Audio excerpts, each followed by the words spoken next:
Hello. আপনি আবার শুনতে পাচ্ছেন এতক্ষণে বলে রাগটাগ আছে নাকি আপনার সাথে? নাম্বার রাগারাগি আছে নাকি? বললাম এর আগে ফোন দিলাম তখন তো কথা বললেন না, এখন আবার ফোন দিয়ে 10 সেকেন্ড পরে বলছেন শুনতে পাচ্ছেন, বলুন মনে হচ্ছে রাগারাগি আছে, তারপর টোনিংটা ভালো না। যাই হোক, আচ্ছা শুনেন আমি বলি, মূল কথাটা বলি। আপনার একটা প্রোডাক্ট আসছে দারাজ থেকে, না আপনাদের কি কোম্পানি যেন, কি লাইন? ড্রেজ লাইন। আচ্ছা, খুব সুন্দর নাম। আচ্ছা, ড্রেজ লাইন থেকে আসছে ওই যে নখের বদলে ওই যে যাতে নখ নষ্ট না হয় মেয়েদের, এরকম। হ্যাঁ হ্যাঁ হ্যাঁ।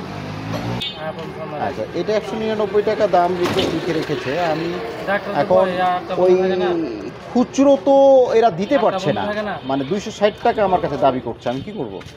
মানে আপনাদের 200 টাকা আর প্রোডাক্ট পরিবহনে 60 টাকা ঢাকার ভিতরে যেহেতু, তো সেক্ষেত্রে আপনার ওই আরও ধরে নেন আপনার 90 টাকা নিয়ে একটা ঝামেলা হচ্ছে। আপনি তো 199 টাকা দাম দেবো আমি, কিন্তু দামটা তো, কিন্তু এখানে যিনি ডেলিভারি মান, হ্যাঁ হ্যাঁ, 300 না 259 টাকা।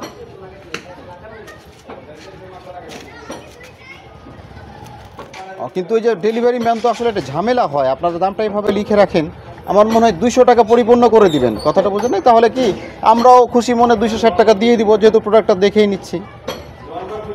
কিন্তু এরকম অ্যারাউন্ড করেন কেন? রাউন্ড না করে এরকম 1 টাকা কম রাখেন কেন? এটার মাঝে যাটা কি একটু জানাবেন আমাকে। এটা আপনিও বলতে পারবেন না, তাহলে কি আল্লাহ তাআলা বলতে পারবে? আল্লাহ তাআলার কাছে আমি কি কামনা করব জানার জন্য? কার কাছে করব? আপনার নাম কি? না আচ্ছা, তো বলেন, এটা আপনার একটা দায়িত্ববোধের জায়গা আছে না? আপনি ফোন ধরেছেন, আপনি এটা কোম্পানির একজন মানে মুখপাত্র, তাহলে আপনার কোম্পানি যেই এই প্রোডাক্টটা নির্ধারণ করেছে তার নাম কি? তার নাম্বারটা আমাকে একটু দিবেন, যিনি এত বড় মানে মার্কেটিং পলিসির যিনি ক্রিয়েটর।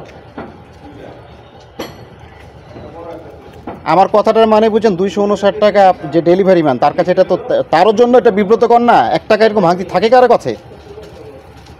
আপনি আবারও ওই মানে কথা বলছেন, মানে গতানুগতিক কথা। আপনি আমার লাইনের কথায় আছেন, যুক্তির কথায় আছেন। মানে 259 টাকা আপনার ভ্যানিটি ব্যাগে আছে এরকম ভাঙতি? আছে এখন? নাই। খুঁজলে পাওয়া যেতে পারলে খুঁজতে হবে, খুঁজতে খুঁজতে তো আমি আরও 199 টাকা ইনকাম করে ফেলবো। হ্যাঁ, তো অ্যামাউন্টটা জানি তো, আমি তো আপনার ডেলিভারি ম্যান তো আমাকে দিতে পারছে না। আপনার ডেলিভারি ম্যান একটু কথা বলেন, যে বিষয় নিয়ে উনি বিব্রতকর হলো, কষ্টে হলো, কথা বলেন, কথা বলো যে ভাই।